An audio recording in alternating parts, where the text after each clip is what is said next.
एक बार तंत्र विद्या के अंदर हमने करीबन 10 से 15 दिन प्रवचन दिए थे, तंत्र विद्या क्या है और तंत्र किसे कहते हैं। यंत्र, मंत्र और तंत्र, ये तीनों वस्तुएं हमारे जीवन के अनन्य अंग हैं। मंत्र हम सब जानते हैं, मंत्रों के माध्यम से हम कुछ ऐसा आराध्य से लेना चाहते हैं। तंत्र वह कहलाता है जो हमें कोई वस्तु अदृश्य होती है, उसको हमें दृश्य बनाना है तो हमें तंत्र का सहारा लेना पड़ता है। अदृश्य वस्तु को दृश्य बनाना है। जैसे सिद्ध भगवान अदृश्य हैं, भगवान अदृश्य हैं और हमें उनको दृश्य बनाना है, तो ये मूर्तियाँ तंत्र विद्या के अंतर्गत आएंगी। हमें कितनी चीज़ें हैं जो हम नहीं जानते कि है कि नहीं, उसको हमें दृश्यमान बनाना पड़ता है, तो तंत्र का उपयोग करना पड़ता है।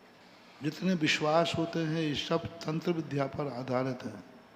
हम नहीं जानते हैं कि सम्यक मोक्ष है कि नहीं, हम नहीं जानते कि छह द्रव्य सात तत्व हैं कि नहीं, लेकिन यह अनुभूति हमारी तांत्रिक अनुभूति है। हमें नहीं मालूम कि वो कह रहे हैं, भगवान ने कहा है कि छह द्रव्य सात तत्व होते हैं, तो हम वहाँ तंत्र विद्या का प्रयोग करके तांत्रिक रूप से उनके ऊपर विश्वास करके यथावत स्वीकार करते हैं। तंत्र विद्या में व्यक्ति स्वयं कुछ नहीं जानता, सामने वाला जैसा कहता जाता है वैसा मानता जाता है। जैसे तंत्र विद्या को लोग व्यवहार में हिप्नोटाइज्म कहते हैं, संमोहन कहते हैं। संमोहन दूसरा नाम है तंत्र विद्या का। उसमें वो सामने वाला जो कहता है वो करता जाता है, वो कुछ नहीं जानता। हमारे यहाँ भी उसी का एक सुधरा हुआ रूप, जिसे श्रद्धा कहते हैं। भगवान ने कहा, गुरु ने कहा, छह द्रव्य सात तत्व 9 पदार्थ हैं, हम स्वीकार करते जाते। सिद्धालय ऐसा है, स्वर्ग नरक ऐसे है, मोक्ष ऐसा है, मेरु ऐसा है, ये सारी चीज़ें हम नहीं जानते। सामने वाला हमसे कह रहा है कि मैं कह रहा हूँ तुम कहो, तो हमारा उसके ऊपर विश्वास होने से वो जो कहता जा रहा है वो सब हम स्वीकार करते जाते। इसलिए तंत्र विद्या की परिभाषा क्या है, हम कुछ नहीं जानते हैं, सामने वाला जैसा कहता है वैसा हम स्वीकार करते हैं, इसको बोलते हैं तंत्र। मंत्र क्या बोलते हैं, मंत्र हम दूसरों के द्वारा वो शक्ति प्राप्त करना चाहते हैं जो वो जानता है मैं जानने लग जाऊं, जो उसका ज्ञान है वो मेरा ज्ञान हो जाए। तो मंत्र के माध्यम से हम अपनी योग्यता जागृत करते हैं। और यंत्र बोलते हैं, ये माइक यंत्र है, तुम्हारे गाड़ी घोड़ा यंत्र है, ये सब यंत्र, ये शास्त्र यंत्र है, शास्त्र यंत्र है, जल यंत्र है, लोटा यंत्र है।